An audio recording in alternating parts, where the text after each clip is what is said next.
It became the biggest event in modern British history, the referendum. But it was really a family row, one raging in the Conservative Party for over half a century. If you were to ask me, do I wish David Cameron that he hadn't said that he would have a referendum, yes, I bloody well do. Watch out, team, watch out. Boris Johnson revealed he wants to leave the European Union yesterday. I wanted to make a film about the row, follow the family in the last month before polling.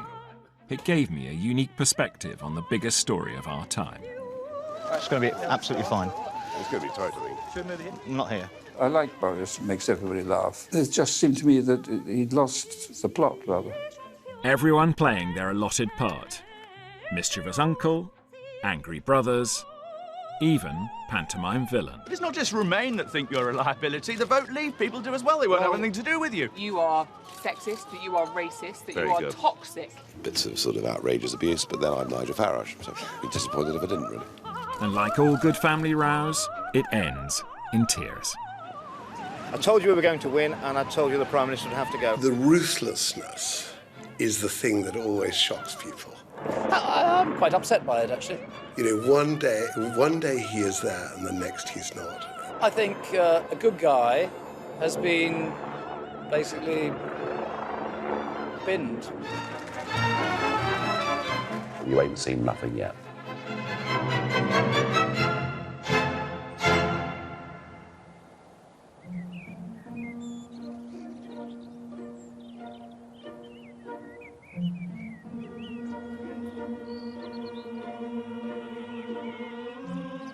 At times of strife, families exclude outsiders. So, no surprise, getting to real candour isn't easy. Whether it's at David Cameron's carefully choreographed Remain events, or Boris Johnson's eccentric cross-country pilgrimage from brewery to cattle market.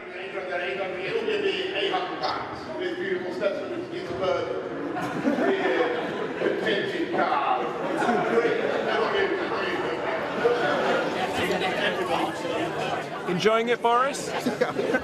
How could you not? That's my first, and indeed last, question to Boris for quite some time. Leave spinners take umbrage at such a probing inquiry. Their loss, my gain. It pushes me to people who do talk about how the vote is actually won and what's really at stake. We have let a lot of passionate genies out of the bottle, I might say, on this occasion, and getting them back in might be a bit problematic. There's one particular genie that all family members wish would vanish.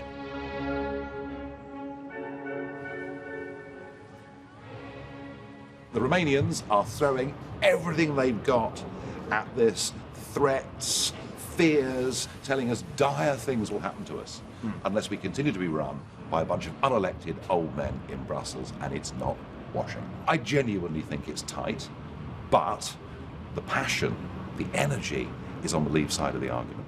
Whatever his passion, the rest of the media aren't listening. That's because Vote Leave have refused to allow Nigel any part in their campaign. Too toxic. And Remain's elders are only too happy to agree. I think Farage is a busted flush, completely busted flush. You know, he couldn't even win a parliamentary seat in Thanet, or wherever it was, for the third time of asking. You know, no, I don't take Farage seriously. I mean, he's just a sort of caddish little loudmouth.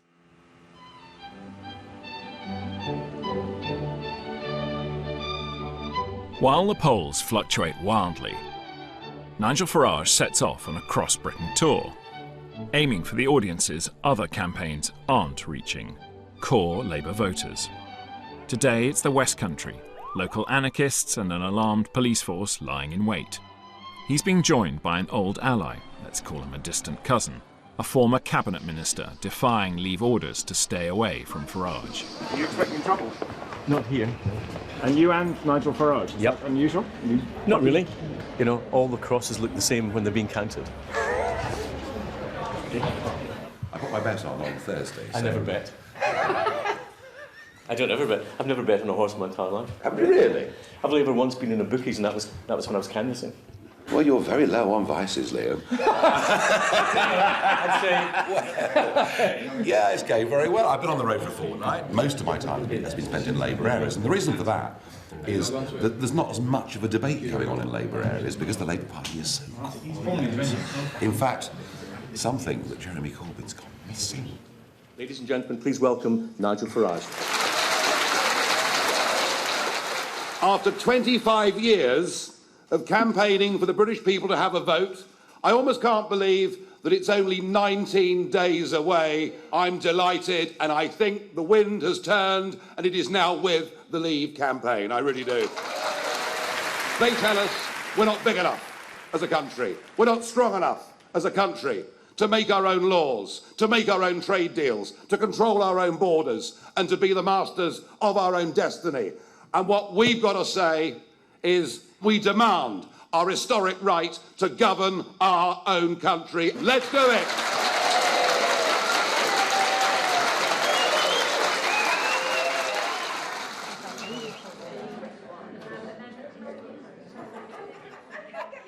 All I need's the right beer named after me. That's all we need. A proper British pint. Good brand. Pint of Farage, please. There was a lovely cartoon this week in the Telegraph, and it was me at the bar, as they always do, with a pint of Australian Point System beer, and there's Gove and Boris saying, "Barman, we'll have the same as he's having." It was brilliant. Are you ready? Boris and Michael still want nothing publicly to do with Nigel, though I discover that privately they're talking to him all the time. 3 days ago, they nicked Farage's immigration policy, the Australian point system. Points, as ever, mean prizes, and Leave's poll numbers start to creep up. 2 hours later, 50 miles west, and a very different pace of life awaits me. I'm intruding on a considerably more genteel branch of the family, a debate between the man running Conservative in and the local MP, who's firmly out. Hello, how are you? There's a bottle of Somerson brandy cider. You can't be Is that for me? Yes, that's for you. How enormously kind. Every day and everywhere it gets better and better, and now every minute our majority is rising steadily. See, we're the future and Europe's the past. For whom the bell tolls. And for whom the bell is dutifully tolling, yes. We've got the future. We've got Boris and Gove and all these exciting figures. There's no petrol left in their tank. Today they had to wheel out Neil Kinnock. I think that says something, don't you? We are competing in a global marketplace. We don't want to leave the European Union, wreck our economy, and in that sense, ruin the future life chances of children and grandchildren, perhaps, of yourselves in this room. Well, ladies and gentlemen, you heard it here first. Greece, Spain, they're not basket cases. They're these wonderful economies. Youth unemployment heading towards 50%. Italian economy hasn't grown since 2000, but clearly it's a wonderful, successful economy. How lucky we are to be shackled to our Italian friends. We creep away as Jacob wins his debate hands down. It's almost too painful to watch. This morning, as the EU campaign heads towards knockout, we have Sir John Major, former Prime Minister, arguing for Remain. And what they have said about leaving is fundamentally dishonest, and it's dishonest about the cost of Europe. And on the subject that they've veered towards, having lost the economic argument of immigration, I think their campaign is verging on the squalid. While Nigel and Jacob scrap it out on the ground, Leave and Remain are heading for the TV studios. Worried by the endlessly changing polls, Remain double up the doom, sending out a patriarch to question the errant Leave children's iniquity. To my surprise, Leave are thrilled, particularly the hedge fund billionaire backing them. I thought, John, I never thought you were like Ted Heath, but now I do. You know how bad-tempered he was towards Maggie, that nothing she did was ever of any value. You know, and in much the same way, he just can't resist absolutely doing in Boris. And the trouble is, the more he does that, the more Joe Public thinks, great. The fights are opening up. I mean, if you looked at the John Major interview on Sunday, I thought it was quite extraordinary. You had a former Prime Minister launching a vicious attack on a member of his own party who could potentially be the next party leader. This is civil war at its worst. And if you've got civil war, then you actually have to create conditions which allow for reconciliation and for moving on.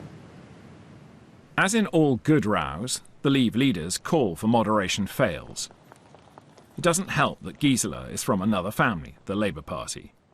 Tory backbenchers ring me, scenting blood. I think it's about credibility.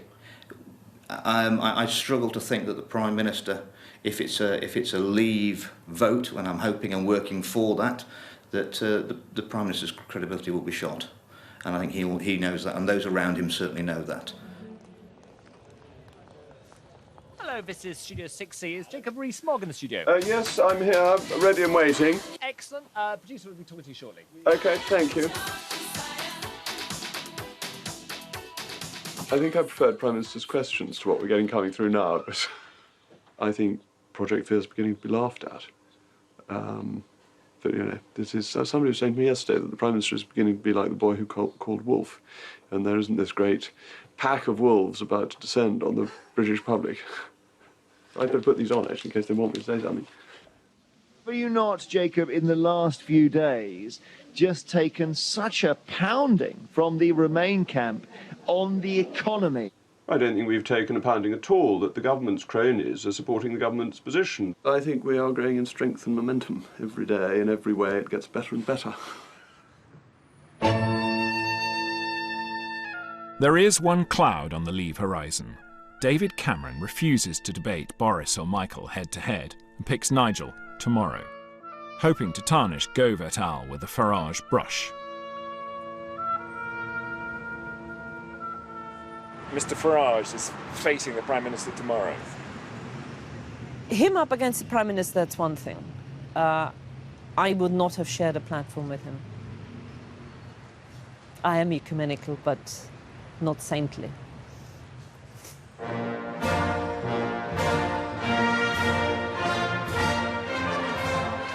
Capacity of independence. I'm learning that each campaign has its motif. Leave's Bass, Remain's staged event. Nigel's is a poster. Barely seen outside London, but each launch catnip to the media. Yes, on debate day, we're jostling for space with the world's cameras. Farage back in the limelight again. I think he believes in a higher political order that we should be a part of. And I would say that you cannot be an independent, self-governing nation and a member of the European Union. He is utterly and entirely wrong. The Britain Stronger in Europe campaign says that you are sexist, that you are racist, that Very you are good. toxic. Very good. Do you think that tonight you'll be able to overcome that and win people over? Well, at least I tell the truth. The fact they're stooping to these depths means we are now winning. But it's not just Remain that think you're a liability. The vote Leave people do as well. They won't have anything to do with you. Well, because they're looking for their jobs in number 10 after the election's over. And some people in the Remain camp are saying that you are the Kaisi Soze of this campaign. You are the invisible dark force who is actually running the Vote Leave campaign. Well, to be compared to Peter Mandelson is a high compliment, I think. Away from the chasing pack, he's happy to show off 8 million listeners tuning into Radio Nigel. Out of Europe. But while Nigel Farage is playing a leading role ahead of the EU referendum, he wasn't selected to head the official Leave campaign. He joins us now. Good afternoon. Good afternoon. So how do you feel about the... What was your first thought on waking this morning? Gosh. Gosh, this is it. This is the nearest thing that we're going to get to a head-to-head debate with the Prime Minister in this campaign. And for him to come out yesterday and say it would put a bomb under the British economy, I think we got the chap on the run, you know. Some Leave people want you to shut up. They don't want you to connecting with people. Well, because they're worried about the Conservative Party, poxy Conservative Party and its future, and I don't give a damn about the Conservative Party or the Labour Party. And frankly, in the context of this referendum, you know, UKIP is a very, very poor second. This issue, this is about the country. It's not about wretched careers. Despite wretched party politics, more and more Conservative MPs are willing to publicly endorse Farage, as he assumes greater prominence. Nigel Farage is a formidable debater who Nick Clegg massively underestimated a couple of years ago to his great cost. And I think the same thing's happening again. I think the Remain camp thought that going up against Nigel Farage was the easy deal. They thought that they could paint Nigel Farage in a particular way, and they may well find that they've bungled that, actually.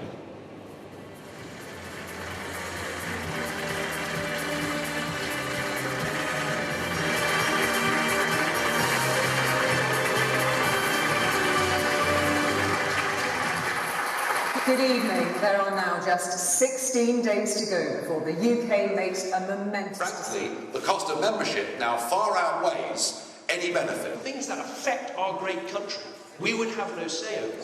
I think it is wrong. That would damage our economy. We need to be in this organisation. We need to get back British passports. How do you think it plays or will play? I don't know. You can't ask the chap on the pitch how he's doing, can you? I don't know. But no, I mean, clearly we're entering a last 2 weeks in which it's going to be pretty frantic and it's probably going to get quite rough. His contribution infuriates Leave almost as much as Remain. Overnight, spinners from both whisper calumnies into our ears about the errant Nigel. It's not a great success. The polls stay becalmed as the contest gets ever more heated and bad-tempered.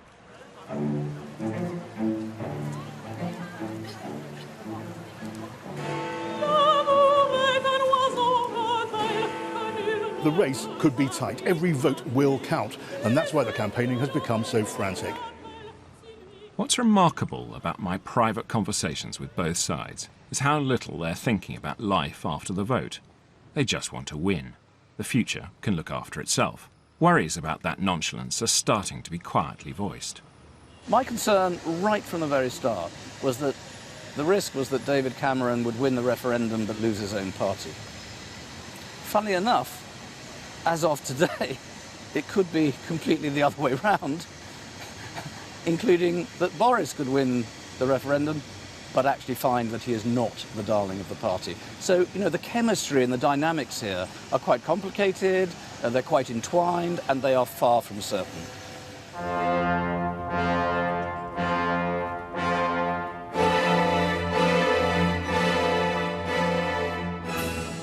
Prosperous and profoundly Tory, Sutton Coldfield is the kind of place that Leave have to win. I roll up at the great debate organised by the local MP, Andrew Mitchell. Remain Lords Ashdown and Heseltine versus Leave's Gisela Stewart and, yes, the man she'd never share a platform with. Nigel couldn't be happier. So you're running the Leave campaign, I see. That's what they say. I just do what I do. Let Osborne say what he likes. Let Mr. Cameron say what he likes. I think they're in trouble.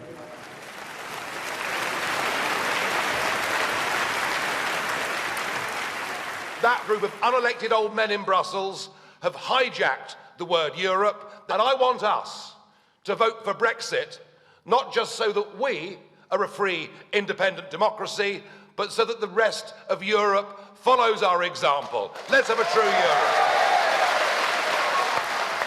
NATO is stronger with a united Europe and weaker with a divided one. The one person who knows that most of all, it's President Vladimir Vladimirovich Putin. And oh, listen, guys, just because you boo doesn't mean to say it isn't true. Oh, boy. So here is. Let me come to the issue of immigration. And frankly, it's not just about immigration, it's about race.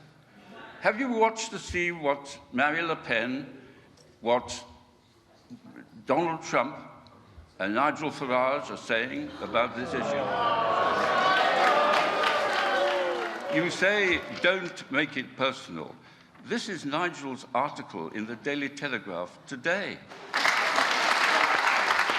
Am I not allowed to quote his words? Oh, I see.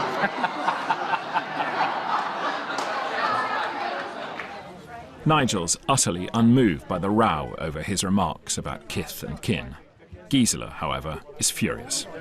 I am angry. The Conservatives are trying to make anybody who is for out stooges of Farage and turn up the temperature in a way which is unhealthy. Round 2. The other combatants and pretty much all of Sutton Coldfield squeeze into the pub. Is Mr Farage a racist? I don't know. I'd have to look into his mind, and I'd rather not. But there's absolutely no doubt that the way that the Leave campaign have been playing this argument appeals to those who are racist. I mean, this is racist dog whistle. Get in there. Farage is very important because he's created the Leave campaign. They're deeply ashamed of him because they know what underlines his case, which is this racial, racist and immigrant issue. Oh, typical, just a disgraceful old man. Disgraceful old man. He should be in the Natural History Museum, in my opinion. Listening to him reminded me why I resigned from the Conservative Party, and that cheered me up. I'd made the right decision.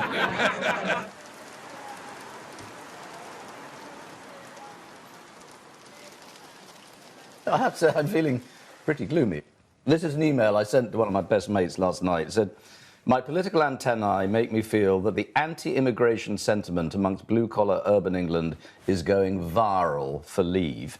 I thought David Cameron would win for Remain, but perhaps lose the affections of his own party. But I now think that Boris will win for Leave, but that the Conservative Party will lose the affections of the country."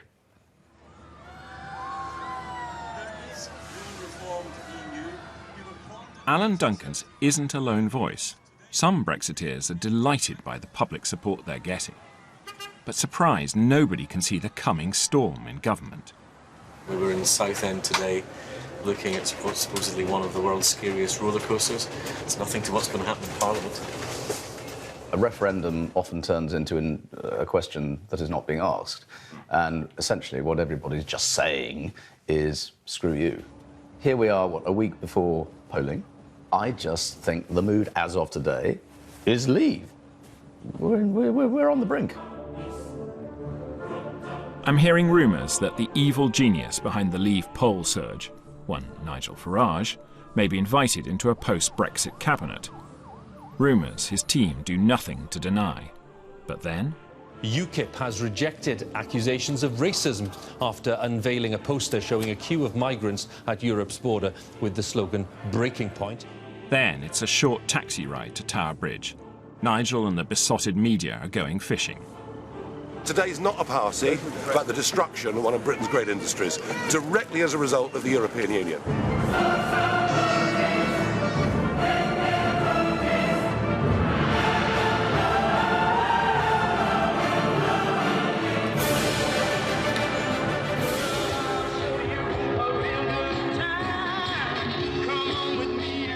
Disgusting. Rich people laughing at poor people. Absolutely disgusting. They tried to pull off a stunt. Bob Geldof then did his bit, and in the end, I think Joe Public, who really cares about this, will have just looked at it and said, "Children." London traffic was stopped for 20 minutes because they had to keep Tower Bridge open. Yeah. Well. And then we wonder why people despair about democracy.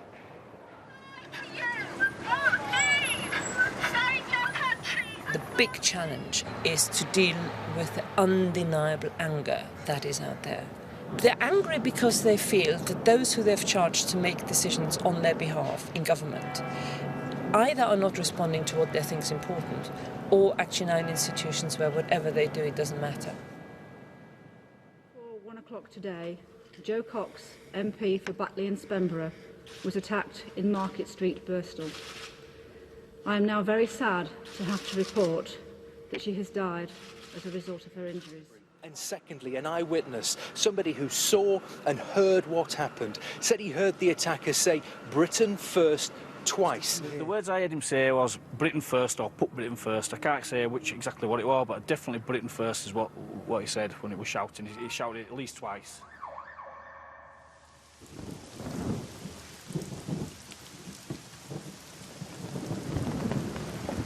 I was flying up to Glasgow and I literally arrived at the airport and my messages said, "Ring immediately." And I rang, and what was so extraordinary, because I was in the was still sort of before you get to the luggage. And there was a young man standing next to me, and all he heard me say was, "Do we know whether she is still alive?" And he gets his mobile phone out and flashes up the news item on Joe Cox. And, well, I just cried. Any decent person last Thursday just wanted to curl up in a corner and cry. You know, whatever side of the house you're on, something like that just really cuts us all to the quick.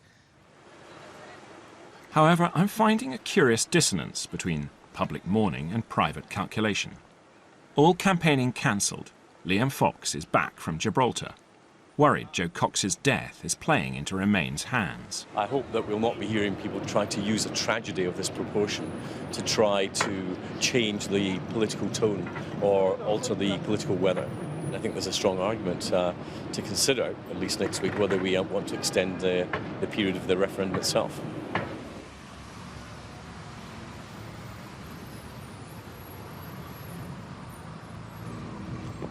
The vote isn't put off.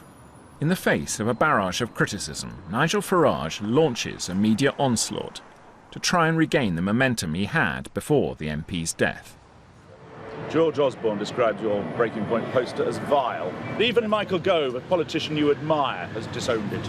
Of course, because we've had this terrible, tragic event. What happened on Thursday lunchtime, Thursday afternoon, was a terrible, tragic event, and you can paint things in all sorts of different lights afterwards. But as I say, if you look at the stuff that we've put out in this campaign, and look at the stuff that Leave has put out, it's very similar. Excuse me. Do you regret that campaign poster? As I say, I regret the death of an innocent member of Parliament. In private conversations, the colder hearts in Vote Leave don't think Breaking Point was a disaster. They think it kept the debate just where they want it, immigration. They encourage Farage back out. Good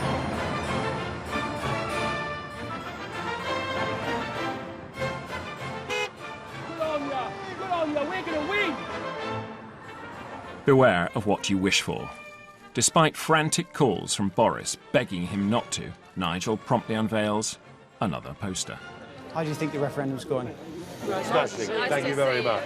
Well done, Nigel. Without you, we wouldn't have it. And all the very best. Yeah, well, You've fought for 20 years I for know. this of your life. Only thing we need is self-confidence and belief. And let's just start believing in Britain, believing in ourselves, and knowing that actually all over the world, the most successful countries are independent democratic nations. The money behind Farage is largely from one man, combative insurance multimillionaire Aaron Banks. I think it's been a long, hard journey for him. It started when no one wanted to listen to him, up to the point where it's quite amazing that someone that actually has never been elected to Westminster, probably, if we do vote out, will be the single most important politician in the last 25 years. David Beckham said that he's for Remain. Yeah. Well, of course, he's rich. Next, it's a dash back into the capital and a rather frostier reception. There are only 2 more days to go until the EU referendum. Coming into the studio are Nigel Farage and former Deputy Prime Minister Michael Heseltine.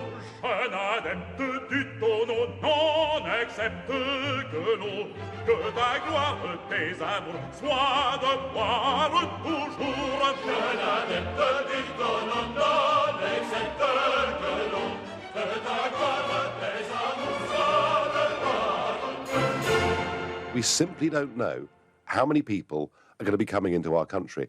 The basic fact is that we have an open door. The essence of the Brexit case is to create all these fears. You can see what happens here. They find the argument so difficult. They're so terrified of losing on Thursday that they're going for the man and not the ball. When you see this poster he's produced and the reference to Breaking Point, there was a racial element to that. I have challenged some of the basic assumptions of the establishment. Anti-immigrant and all that sort of stuff. Gone on and on and on. And even to talk about it, you get labelled as anti-immigrant. It is utterly preposterous. And it may be okay for your class of people. Bits of sort of outrageous abuse, but then I'm Nigel Farage, so I'd be disappointed if I didn't, really.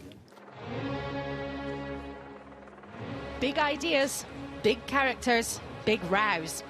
Now, time for the biggest debate. Since when have the UK been interested in politics? Suddenly families are speaking to each other, basically.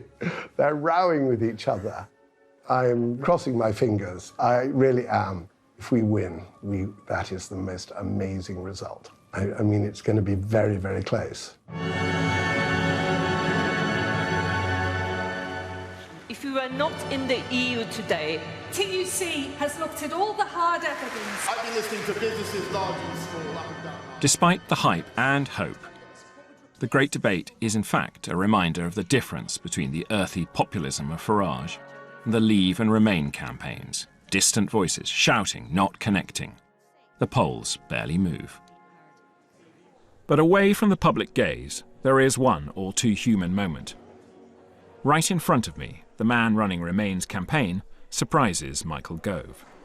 Which country, of all those you've listed, wants us to leave the European Union? I think that there are people... Which country? There are people... No, which country? Your poster on Turkey was no different from Nigel Farage's poster on Breaking Point. They had the same sentiment, to scare people, to stir up fear. No. That's what you were doing. That is a Project Hate, and that's what your campaign has been doing.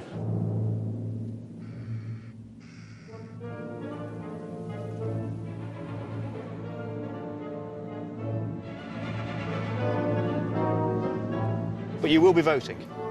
I'll be voting. Absolutely. Yeah. Absolutely. We've even discussed my wife voting one way and me voting the other, so we balance it out. Polls deadlocked. Whatever the public bravado, in private, both sides are completely at sea as to what's about to happen, both now and after the vote. I woke up at 4 o'clock this morning and I feel physically ill.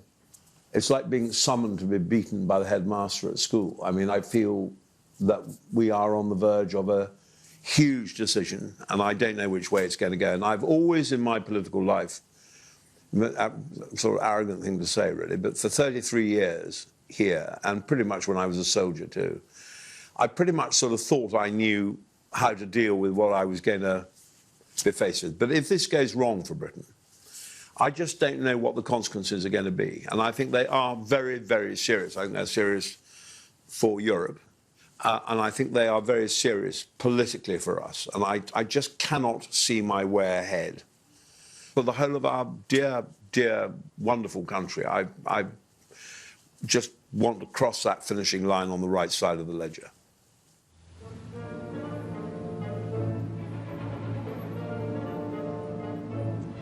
It's been very tight throughout. If anything, I think there's a slight move towards Leave in these last few days. Now it just feels we're almost there, and there's a sense of being able to almost just touch a real historical change. Out in Middle England, Leave's talisman is being deployed in one last big hurrah. I can see you're not dressed for work, Boris. I can see that. Nice to see you. How are you? How are you? Nice to see you. Thanks for coming out this morning. Thank you very much, everybody. How are you? We trip over a rare, unguarded moment. How are you doing? We're doing very well. It's going to be absolutely fine. It's going to be tight, I think. Should we move it in? Not here. And then they're back on script. We're actually right in the centre of the country, Ashby de la Zouch, a beautiful market town. Into a butcher's shop just round the corner. Albeit to a rather hostile reaction. Why would you leap into the unknown like so the whole of England you want to leave? It's not honest with us, you know, like too scary, isn't it? We're British and we take risks. I think it'll be 52 Remain, 48 Leave. I think there are a lot of Leave people who don't believe it. I mean, I've always thought that Boris's wish was to lose by 1 so that he could be the heir apparent without having to have all the, you know, SH1T of clearing up the mess. That's always been my view of Boris. By championing Leave, he can be the great heir apparent for the future, darling of the activists, but actually it will be quite good if he didn't win the referendum because there would be total chaos. Independence Day. Independence Day, yeah. Absolutely. Good luck, everybody. See you, folks. But remember Ashby de la Zouch. It's the same message in Mayfair. Leave will lose by a 2% margin, according to Crispin Odey's private polls. The odds are, what, 8 to 1 at this stage. The hedge funder has commissioned them so he can make money, get ahead of the market. But the numbers prompt an unusually harsh verdict on the campaign he's poured his money into. You are quite low, actually, aren't you? This is... Yeah, I am quite low. I am. I sort of slightly thought maybe we are going to get one of those wonderful results of history. But I think the administration wasn't very good, and I'm afraid everything else has taken its toll. We'll see tomorrow. Administration of Vote Leave was not very good. We've paid the price. Anyway, we'll see. We'll see. I'm a bit depressed.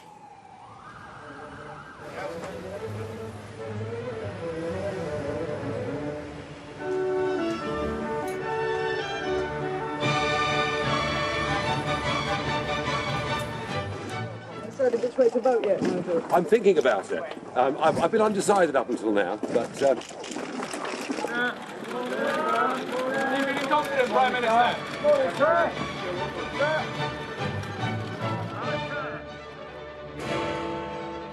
History unfolds in a square mile. The media running between a techno village just outside the House of Commons, a sort of digital Glastonbury, and a cramped nightclub high in Millbank Tower, host Nigel Farage.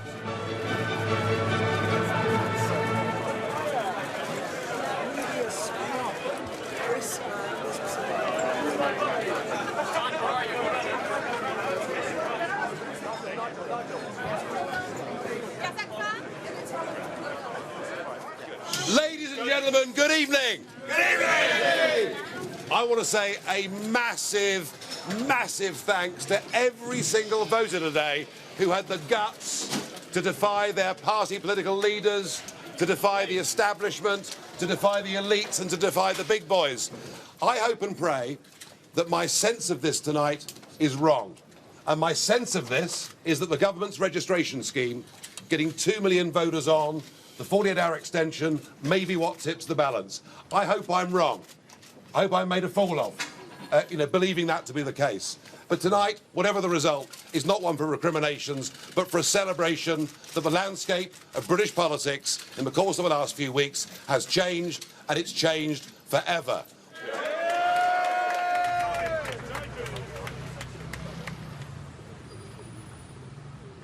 As dawn breaks, the booze runs out in Club Farage. Nobody cares, media or revellers. Something's up.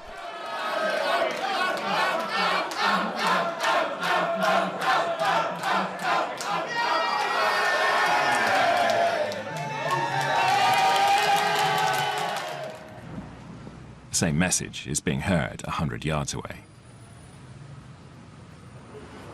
They're saying 85% probability of a Leave win now. How does that make you feel? Makes me feel very good. But I'm waiting for the actual result.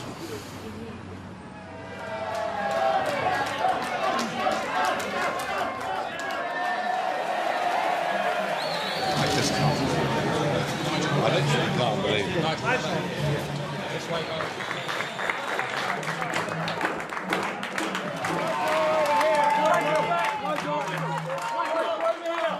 Ladies and gentlemen, dare to dream that the dawn is breaking on an independent, united kingdom.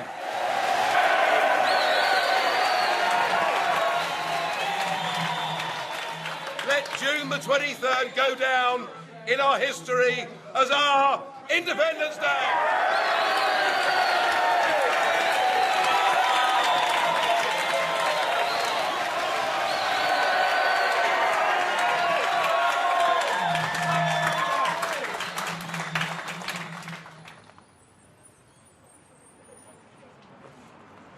It's out, the numbers, all the numbers say Britain is out of the EU. This is Sky News and BBC as well. So.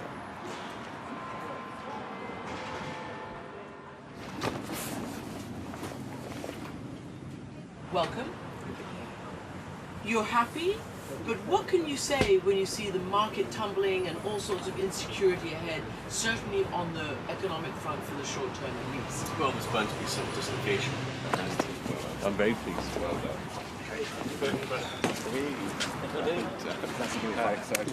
Well done. Yeah, well done. Yeah, well done. It's beginning to sink in that we actually did it. And after all the effort and all the ups and downs that you get in campaigns, there's no up like actually winning it. And of course now we're all really awaiting a response from the Prime Minister, which I imagine we'll get very early this morning. And will he stay in reality? I think so. I Really? hope so. What a day, my God. This is a day to remember. This is a morning to remember. You get so few of these moments and you never really properly savour them, and they're lost. And I'm going to savour this one.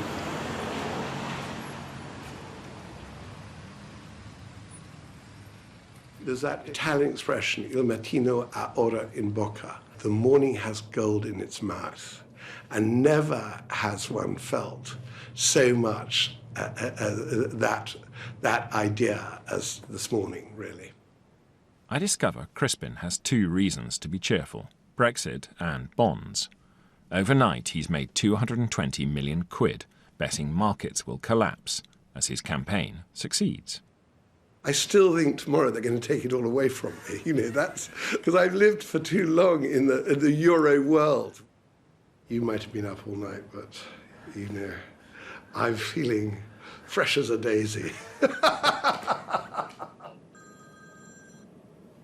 morning. Not a great morning indeed. Darling, I'm just doing a quick interview. Can I call you in 10? Yeah. All right. Okay. Bye. So you were saying? I was saying, I'm having a bacon butty to console myself. There'll be a moment of jubilation for the leavers. Yeah. The problems, I think, are short-term economic, and people in a few weeks will not be happy to be paying 10% more for their food and their fuel, but, you know, these things can pass. The real problems, I think, are political. We are entering into a period now of deep instability and uncertainty, and potentially ultra-dysfunctional government. And, you know, the first thing we hear is Michael Gove says he's going to negotiate with David Cameron about being in charge of the negotiations. Well, these people have got to remember they might have won a referendum, but they don't run the country. What the hell is Boris thinking this morning? Oh, well, I think he's... What do I do now? What do I do now? Oh, it'll be all right. If cold-eyed Crispin planned ahead, not so the politicians. That lack of foresight that we've found is catching up with the Brexit plotters. Nobody's thought about what to do with the PM. I'm 100% behind David Cameron staying as Prime Minister for a period through this process. No, I think he needs to lead us through this whole process. How can he do it when his heart's not in it? Well, he was the person who gave us the referendum in the first place. Well, we didn't really think it would happen. Well, he gave the country the choice. By giving the country the choice, clearly he opened up to the idea that they might decide one option or the other. George Osborne, should he stay on? Yeah, I don't want today to be a day about changes. Today Tomorrow, is a then? day, this is a moment where we need stability. Should Osborne stay on? And as such, I think the country requires fresh leadership to take it in this direction. I will do everything I can as Prime Minister to steady the ship over the coming weeks and months. But I do not think it would be right for me to try to be the... What you've actually seen is that politics is a high-risk game, and when you reach for the stars and miss, the first step's quite a painful one to drop. By placing himself front and centre of the Remain campaign, it became about the confidence in the Prime Minister, and unfortunately, in the game of politics, the Prime Minister lost. I told you we were going to win, and I told you the Prime Minister would have to go, and George Osborne will have to go as well. That hasn't been announced yet, has it? Right, do you want to bet on it? Yes. How much are you having? The one Prime Minister who was socially liberal, built up, you know, a reputation for tolerance around the party, got an absolute majority, is going. That is not good news, and he's going to be very difficult to replace. And actually, we were talking to IDS, Brett, they were all surprised. Oh, well, clever, aren't they? Yippee-dippy-doo-dah. You know, they basically finish him off and then complain when he's gone, didn't think through the consequences of what they were suggesting. And obviously, if the result was to leave, it was a humiliation for the Prime Minister in anyone's book. I'm quite upset by it, actually. I think a good guy has been basically binned. in a very unfortunate way. The ruthlessness is the thing that always shocks people, isn't it? It's just, you know, one day he is there and the next he's not. And, you know, I actually think he was right to go as well. David never thought he would ever have to hold a referendum. And Boris never thought he was going to win it. He never thought he was going to win it. He, you know, the answer, he just saw that it would be the great populist horse that he should ride.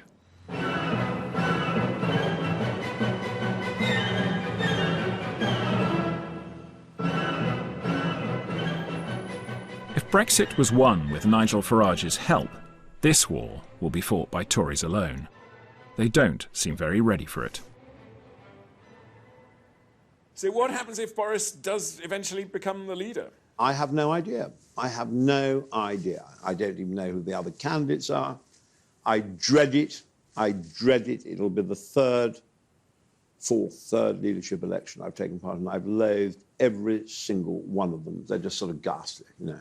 You cannot sit down in the tea room without some twerp coming up and, you know, absolutely loathsome. Hideous. Everyone, in my experience, campaigning for Cameron, during the Cameron election, helping the campaign, I mean, practically everyone I spoke to had assured everyone else they were voting for them as well. So you never, you know, it's meant to be the most sophisticated election in Britain. It's about the least sophisticated election I've ever met in my life. Because of the patronage point of view, a lot of people will not commit openly because they all want to be on the winning side for obvious career-enhancing reasons. I've already come out now and said, we're going to back Boris. Bridgen backs Boris. And that should secure victory. I would have thought so. Boris is not possibly the perfect candidate. There isn't a perfect candidate. But Boris is a winner. He's a proven winner. Who are you backing for the new leader? Oh, Boris. I think Boris won the referendum for Brexit. I think without him and Michael Gove, and indeed Gisela Stewart, it would have been very, very difficult for Brexit to win. Boris is an extraordinarily capable politician, and I think it would be absurd to have somebody running the renegotiation who supported Remain. And you? Who are you going for? I'm going for Theresa, 100%. It's a time where you need the reliable bank manager, really. You know, we don't want Flash Harry fireworks. We need steadiness and experience and really wrestle with what are now economic, political and constitutional crises. Yes. All at once. Why not Boris? Jacob's come out for him. Nick Soames has come out for him. Well, you know, the Etonians are closer than the Masons when it comes to these things. It's battle by press launch, but not a carefully choreographed campaign. They're all called at a moment's notice as candidate after candidate lurches into the spotlight. My pitch is very simple. I'm Theresa May and I think I'm the best person to be Prime Minister of this country. As we're setting up, the first sign that all may not be well with Team Bojo. A muttered insistence the candidate won't be taking questions. Good morning, everybody. Thank you very much. This is our chance to think globally again, to lift our eyes to the horizon. That is the agenda for the next Prime Minister of this country. But I must tell you, that person cannot be me. So, little surprised? Yep. I mean, there's clearly been a monumental bust-up between Michael Gove and Boris Johnson. I mean, I've just had 5 colleagues from the Boris campaign in my garden absolutely spitting feathers. And, you know, not a Boris, but Michael Gove.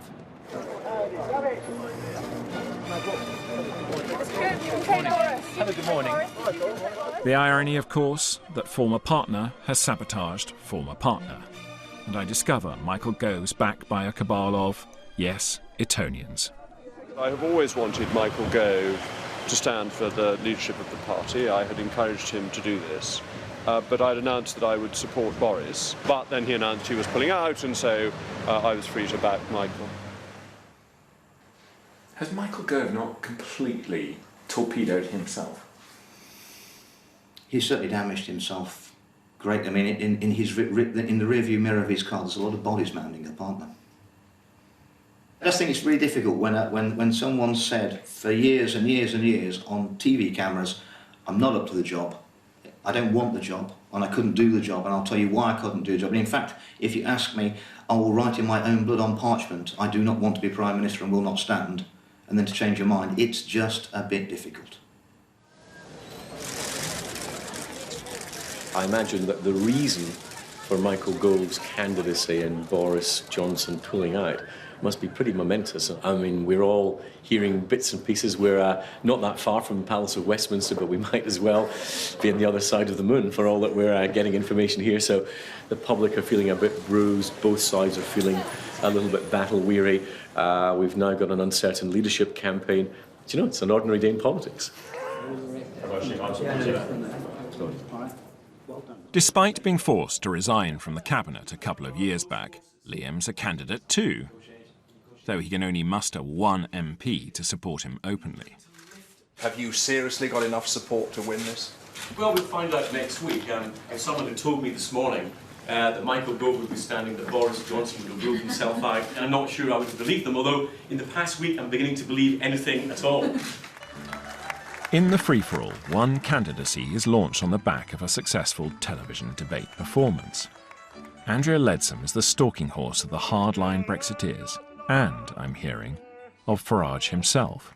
Shut out from the contest, Nigel wants a standard-bearer for his politics, his victory. It was a big decision to put myself forward to lead our country.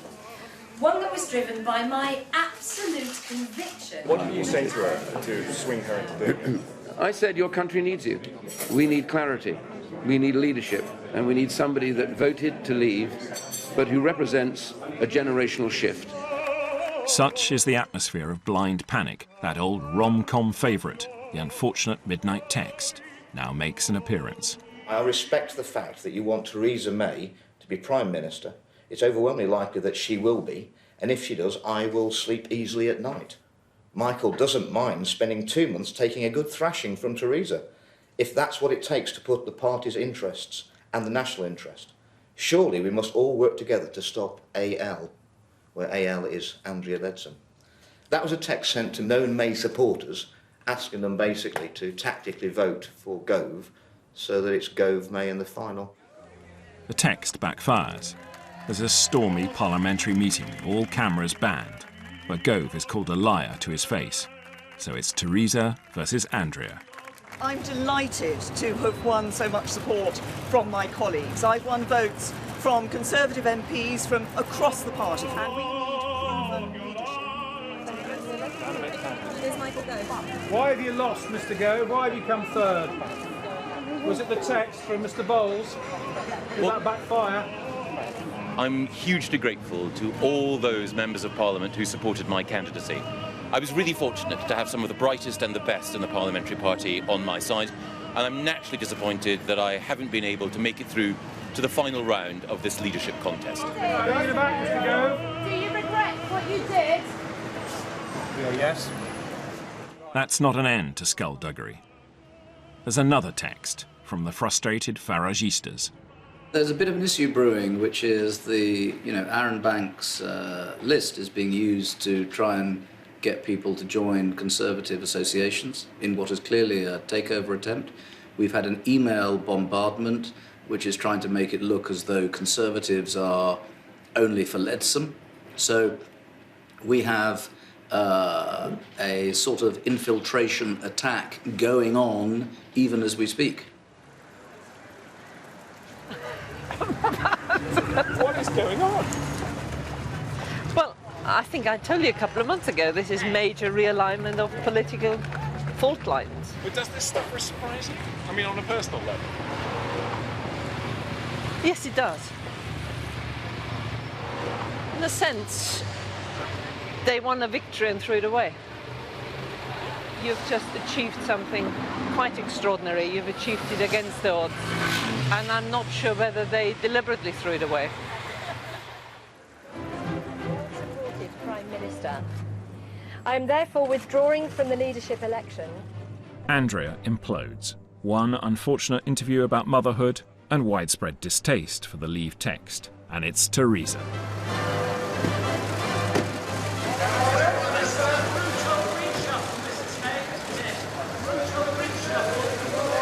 Well, welcome to Downing Street, where there have been a great deal of comings and goings today. For all the talk of revenge in the press, on the ground I feel a palpable sense of the family dusting itself down, of the incredible elasticity of the modern politician. There's a great line of Churchill's, who said he'd often had to eat his own words and had found it to be a very good diet. I accept I've had to eat my own words on all the previous leaders, and I'm a complete convert to Mrs. May.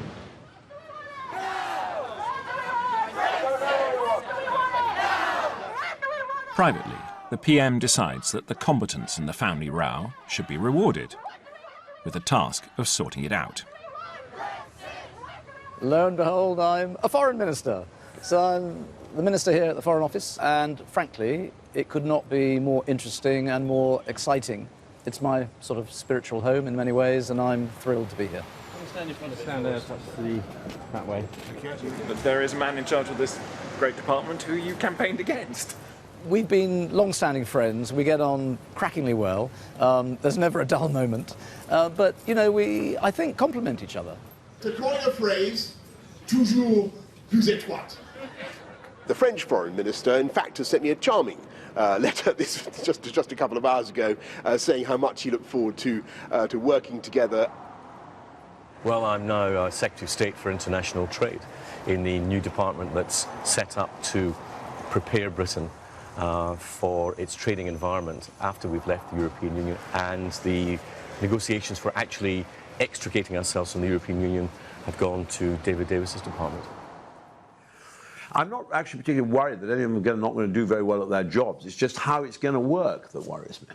You know, the three huge egos, David Davis, Liam Fox, and Boris, is going to be a very difficult operation, in my view, to keep on track. And it's going to be the iron fist of the Prime Minister that will do that. So often people go for something, but they don't really believe in the consequences of what they're saying. And whereas, you know, I think you've not only got to believe in those consequences, you've got to have thought about them, actually. And that's what's frightening about it, is just how little thought there has really been to what we're going to do now. What does the future hold? My answer is I don't really mind, because I've, in a very small way, helped achieve the very thing that I came into politics largely to do, which was to give Britain its freedom back outside the European Union. We have to make our way in the great global world, and that's what these boys are going to be negotiating for us. And if they don't, well, what my father used to call Fuke and Lutuke.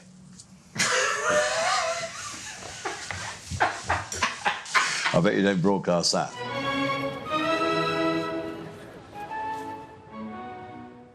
Now, one of the questions that is being asked is, what am I going to do? Amidst the madness, the man who brought it all about stood down, almost unnoticed. My aim during the referendum campaign, I said, I want my country back. And what I'm saying today is I want my life back. And it begins right now. Thank you.